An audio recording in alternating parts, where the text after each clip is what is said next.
schemes.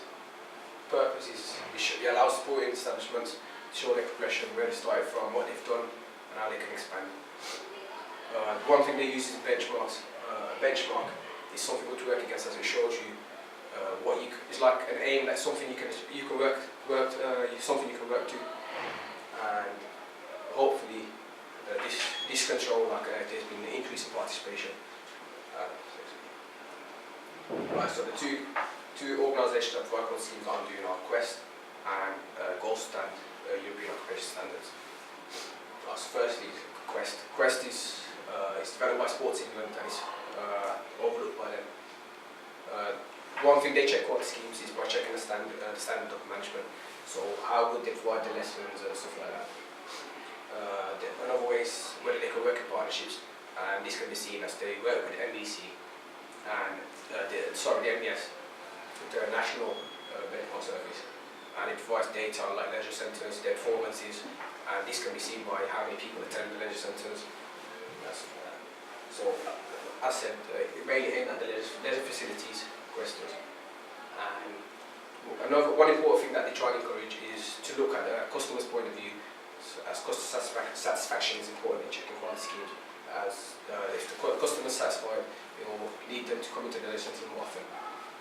And measure quality of the staff delivery, how well they work with the customers and stuff. Right, so criteria. So what they need to do in order to get an award from like Sports England. So it's based on several stuff like, just as I mentioned, customer satisfaction, whether the customers are satisfied with how the facilities are operating, and if they're satisfied, as I said, it will lead to increased participation. So that's another criteria to look forward to when trying to award people. If they have the required resources for the individuals to be able to do their activities, whatever it may be. Staff management, whether the staff are able to maintain their high standards and to work productively. And the achievement obviously is measured by the results. And the results are stuff like the number of people that attend in, how satisfied they are, whether the society has seen an increase in people attending those centres. And so if the criteria is met, the awards given, and the awards are noticed by Sports England. So the advantage and disadvantage of Quest. One advantage is that it highlights NEPO standards. Highlighting NEPO standards allows the organisation Quest to improve, allows the leisure centres to improve what they're doing wrong. Another advantage is linking on to highlighting NEPO standards is that it leads to solutions being brought forward. Solutions, basically the standards, the stuff that they're doing wrong, they can amend them and make them right. Another advantage. It's not just the poor stuff that's highlighted, it's also the good stuff. What they're doing right, as this tells them that what they're doing is right, they can carry on doing it and maintain the standards. And being told that what you're doing is good by people like Sports England who are observing you, it leads to motivation, probably leads to better staff work.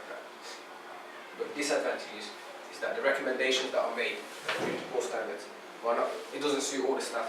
Some staff might not agree with what's being put forward, and that leads to lack of motivation, not willing to work hard. The funding for the resources could be a lot, so some leisure centres might not be doing as well, so they're going to need a lot more funding than that. They're going to need a lot more funding, and that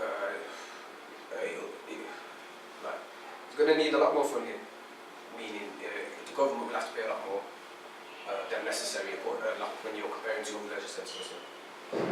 And similarly to the staff, some of the stuff that are put forward might not please the customers either, and that leads to lack of participation, so they won't be attending the leisure centre stuff anymore. The second sample I've done is the European Standards for Golf. This looks over golf standards for all the countries in the EU. It provides like example lessons for the staff to follow, provides funding and stuff like that, and is committed to developing and expanding golf across the EU. So we've got it, again, needs to increase participation. So what they do, research was carried out by Oxford Economics Study, and in 2009 they found out that the golf standard European quality assurance looked over 350,000 employees across the EU, which means they cover a vast amount of like organisation and stuff. It provides validation of the standards that they're using, like what they're working against and the benchmarks and stuff. And if they're meeting them accordingly, they provide the awards and they print them accordingly.